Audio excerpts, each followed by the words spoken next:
അസ്സലാമു അലൈക്കും വറഹ്മത്തുള്ളാഹി വബറകാതുഹു. MTZ മീഡിയയിലേക്ക് ഏവർക്കും സ്വാഗതം. രാജ്യം ഒരു ലോകസഭാ ഇലക്ഷൻ കൂടി നേരിടുകയാണ്. ഇന്ത്യയുടെ പൗരന്മാർ മുഴുവനും പോളിംഗ് ബൂത്തിലേക്ക് ചെല്ലുകയാണ്. അവരുടെ സമ്മതിദാനാവകാശം രേഖപ്പെടുത്താൻ ഓരോ പൗരനും പോകുമ്പോൾ അവന്റെ മനസ്സിൽ കൃത്യമായിട്ടുള്ള രാജ്യത്തിന്റെ അവസ്ഥയുടെ ഒരു ബോധം ഉണ്ടാകണം.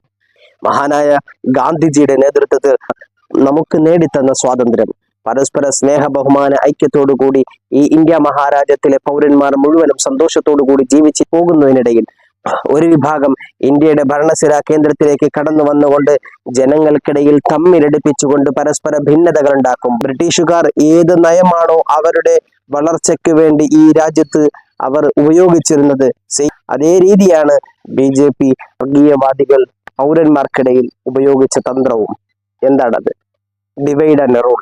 പരസ്പരം ഭിന്നിപ്പിച്ചു ഭരിച്ചാൽ മാത്രമേ അവർക്ക് വളർച്ചയുണ്ടാവുകയുള്ളൂ എന്ന് ബ്രിട്ടീഷുകാർക്ക് ബോധ്യമുള്ളതുപോലെ തന്നെ അതിനുശേഷം ഇന്ന് വന്നിട്ടുള്ളതായി BJPക്കും ബോധ്യമുണ്ട്.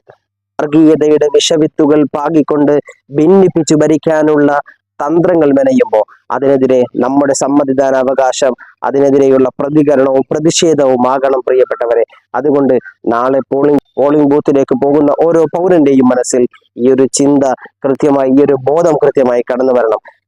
മതേതര മൂല്യങ്ങൾക്ക് വില കൽപ്പിക്കുന്ന ഒരു ഗവൺമെന്റ് നാളെ ഇന്ത്യ മഹാരാജ്യത്ത് വന്നില്ല എങ്കിൽ ഈ ഇന്ത്യ ഇനിയൊരു തെരഞ്ഞെടുപ്പ് കൂടി നേരിടാൻ ഉണ്ടാകില്ല എന്ന് ഓരോ ദിശനാശാലികളായ രാഷ്ട്രീയ നേതാക്കന്മാരും അതുപോലെ രാഷ്ട്രീയ നിരീക്ഷകന്മാരും പറയുമ്പോൾ നമ്മൾ അത് മനസ്സിലാക്കിക്കൊണ്ട് നമ്മുടെ സമ്മതിദാനാവകാശം കൃത്യമായി രേഖപ്പെടുത്തൽ നമ്മുടെ കടമയും ബാധ്യതയുമാണ്. ഈ ഇന്ത്യയെ നമുക്ക് സംരക്ഷിക്കണം.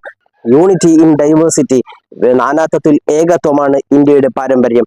വ്യത്യസ്തമായ ജാതി മത വർഗ വർണ്ണ വ്യത്യാസങ്ങൾക്കിടയിലും നാം എല്ലാവരും ഏകോദര സഹോദരന്മാരെ പോലെ ഇന്ത്യയുടെ പൗരന്മാരാണ് എന്നുള്ള ഉറച്ച ബോധ്യം നമുക്ക് ഉണ്ടാകണം.